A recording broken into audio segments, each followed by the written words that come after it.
Long ago, the sun vanished from the sky. It was not an eclipse. It was not a storm. In the high plane of heaven, the sun goddess witnessed something so dreadful that she fled from the world she loved. She sealed herself inside a cave of stone, and every light in heaven and on earth went out with her. This is the story of Amaterasu and a night that almost lasted forever.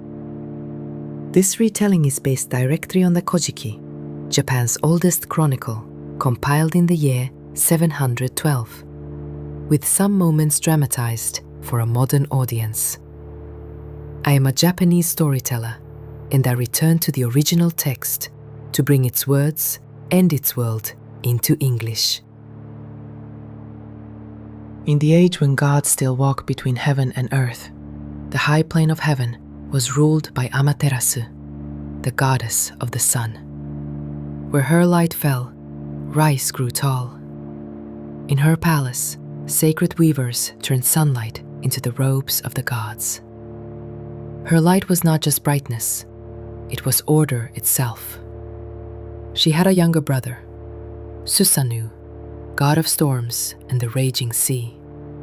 He was not evil, but he was loud, wild, and impossible to contain. A hurricane with a heart. Susanoo had been banished by his father from the realm he was given to rule.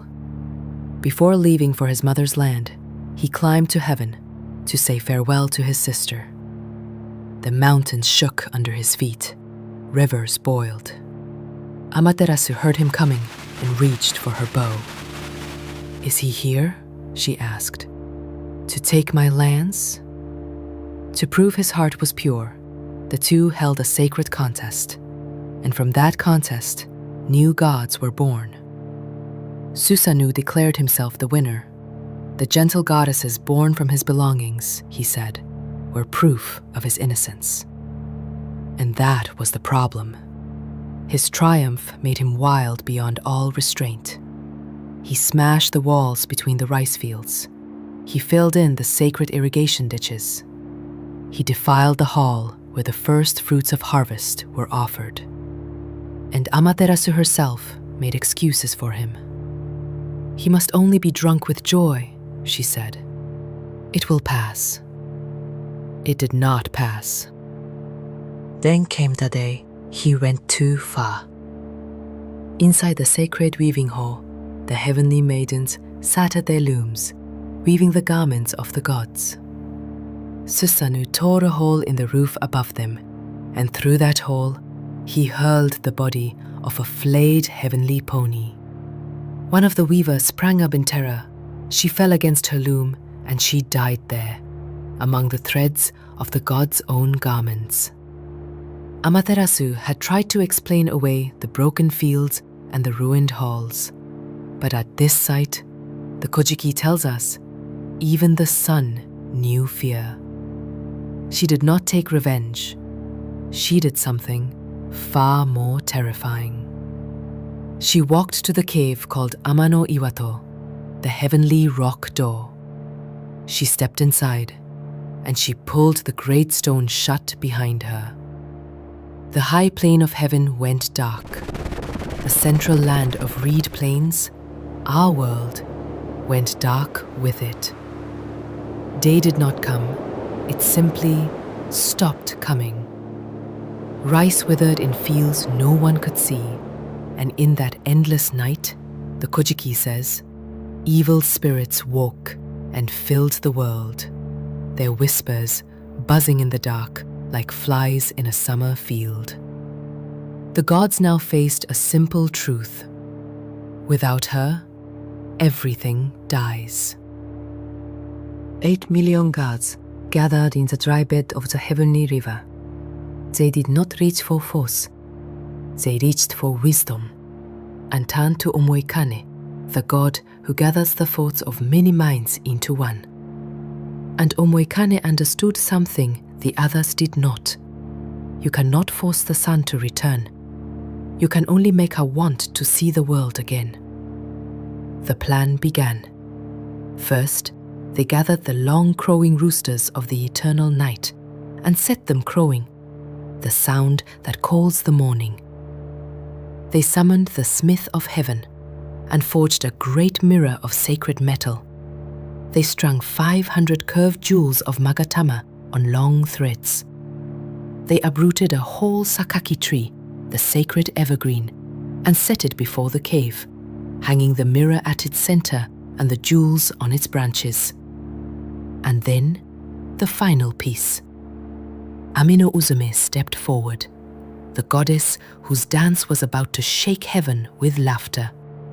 She overturned a wooden tub before the rock door and began to dance on it, stamping until it boomed like a drum. The dance grew wilder. Spirits took hold of her. Her clothing grew less and less formal, and 8 million gods burst out laughing, a laughter so vast that the pillars of heaven trembled and the whole plain shook with it.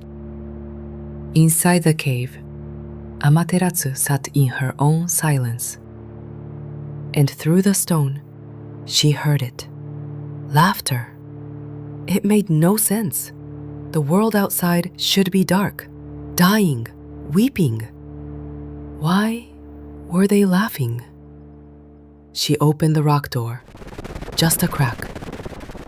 Why does Uzume dance? She asked. Why do the gods laugh when heaven is in darkness? And Uzume answered without missing a step. We are rejoicing. A goddess has appeared, one more radiant than you. A goddess, greater than the sun? Through the crack, they turned the mirror toward her. The sun, who gave light to all things, had never once seen her own. In the mirror stood a goddess of impossible brilliance, staring back at her.